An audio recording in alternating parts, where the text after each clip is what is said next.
Parade KPP dan Arif Yohamart. Genre, horor.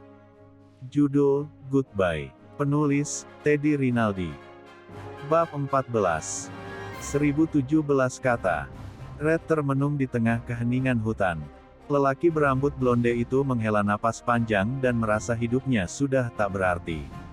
Hampir 4 hari, dirinya berusaha menemukan jalan keluar, tetapi tak membuahkan hasil. Teman-temannya sudah mati dan jasadnya tersebar di hutan Aokigahara. Namun, Red tak dapat menemukan satu persatu keberadaan mereka. Suasana siang itu sangat terik, sehingga membuat kerongkongannya kering. Tak mampu dipungkiri, jika Red kini putus asa. Akan tetapi, lelaki itu belum siap menghadapi kematian dan mendahului takdir dari Tuhan. Embusan angin bertiup dan menyejukkan tubuhnya. Red bangkit, kemudian menengadah untuk mengitari kondisi sekitar. Hanya ada pepohonan berjajar dan sebuah lembah. Lelaki itu melangkah untuk menuju perbukitan tersebut. Red melangkah dengan hati-hati, lalu mengamati lembah di hadapannya. Lelaki itu mencari cara, supaya mampu sampai di puncak bukit. Lengannya menggenggam tanah dan tersungkur saat berusaha memanjat. Sifatnya yang keras, tidak menyerah begitu saja. Red berusaha memanjat dan berpegangan pada ranting-ranting pohon. Dengan napas terengah, lelaki itu berjuang supaya tubuhnya dapat segera naik. Red terus memanjat dan mengerahkan seluruh tenaga yang tersisa. Tidak ada arwah yang menampakkan sosoknya, tetapi panggilan-panggilan tersebut tak henti terngiang. Lelaki itu naik perlahan walaupun lengannya meremas tanah. Maxine, Oliver, dan Natasha memperhatikan rekan mereka, sedangkan Larry berdiri di puncak bukit. Red bersusah payah untuk mencapai lembah, hingga perjuangannya membuahkan hasil. Red tiba di puncak bukit dan mengamati kondisi di sana. Hanya lahan kosong serta dipenuhi oleh bebatuan yang tertangkap matanya. Red berteriak melepas belenggu yang memenuhi rongga dada. Seruan itu dihentikan dan lelaki yang terkenal sebagai pemburu hantu tersebut bertekuk lutut. Larry berada di hadapannya saat ini.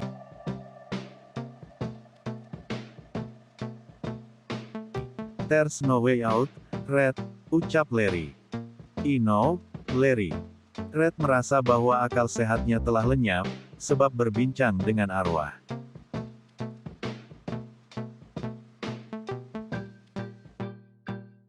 "Goodbye, Red." Larry melambai dan memutuskan untuk pergi. Mereka pasti bertemu di hutan ini, karena kematiannya berada di tempat yang sama. Red menyila dan memandang langit yang tampak cerah. Red merangkak, lalu melirik ke ujung bukit. Matanya membulat, karena tak menduga memanjat tebing setinggi ini. Bertahan di bukit, sama dengan membunuh diri perlahan. Namun, kembali turun pun bukan ide yang baik.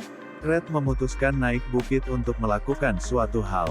Teror di hutan seakan-akan menciutkan nyalinya dan tak sanggup bertahan lebih lama di bawah. Red melirik tanah yang ditumbuhi rerumputan liar. Kemudian, lelaki itu mencari benda apapun yang dapat ditemukan selain batu dan ranting.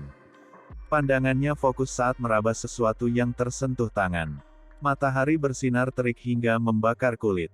Red mencabut tanaman-tanaman liar dan menemukan sesuatu yang tersembunyi di sana. Ada botol-botol berdebu tertutupi oleh akar serta bebatuan. Lelaki itu memecahkan botol hingga belingnya tersebar di tanah. Puing-puing kaca berujung tajam lantas dikumpulkan olehnya. Red membersihkan lengannya dan menggenggam erat pecahan itu di tangan yang berbeda. Ujung beling ditekan olehnya, sehingga membuat darah keluar. Red mengukir satu demi satu huruf di lengannya. Lelaki itu menekan pecahan kaca, tanpa memedulikan rasa perih di tangan. Berpacu dengan waktu, ukuran huruf itu mulai terbentuk satu persatu. Tetesan darah dibiarkan membasahi tanah begitu saja. "SORRY," kata yang diukir di lengan kiri Red. Red meringis menahan perih yang sangat menyiksa. Pecahan beling dijatuhkan olehnya ke tanah dan lengan kiri kembali meraih benda tajam tersebut. Lelaki itu mengukir sebuah kata di tangan kanannya. Lengannya bergetar ketika memegang pecahan beling, tetapi berusaha ditahan. Red menusuk tangan kanan perlahan sambil terpejam. Sesekali, lelaki itu berteriak demi melampiaskan rasa sakit yang terasa. Perlahan demi perlahan, Red membentuk huruf G di lengan kanan. Kemudian, abjad lain menyusul walaupun darah terus membanjiri. Lelaki itu memiliki pendapat sendiri ketika menyiksa dirinya.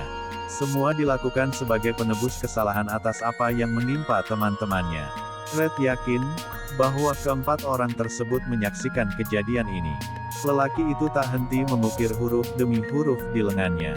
Setelah kata SORRY terbentuk, satu lagi kata yang berhasil diukir olehnya.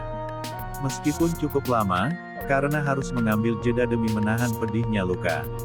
Red berhasil menyusun 7 huruf hingga matahari mulai condong ke barat. Goodbye, satu kata yang memiliki makna perpisahan telah diukir di tangan kanannya. Red menyusun kata tersebut, karena tak mampu lagi berucap. Tidak ada yang mendengar curahan hatinya. Darah-darah menetes ke tanah dan membuat tubuhnya semakin melemah. Red membuang pecahan beling, kemudian berusaha bangkit. Pandangannya tertuju pada matahari yang bersinar di ufuk barat. Cahaya oranye terlihat di langit negeri Sakura. Red menghela napas panjang dan membiarkan darah menetes. Goodbye San Francisco. Goodbye Mom and Dad. Goodbye forever Yone. Red berucap lirih sambil menatap langit yang mulai dikelilingi awan hitam. Lelaki itu mengambil langkah dan berdiri tepat di ujung bukit. Semua perbuatan akan ditanggung sepenuhnya. Red menunduk dan bersiap melawan takdir yang digariskan oleh Tuhan. Seharusnya lelaki itu masih hidup bahkan menikmati setiap embusan napas yang terhirup. Namun, semua kini tinggal angan-angan semu.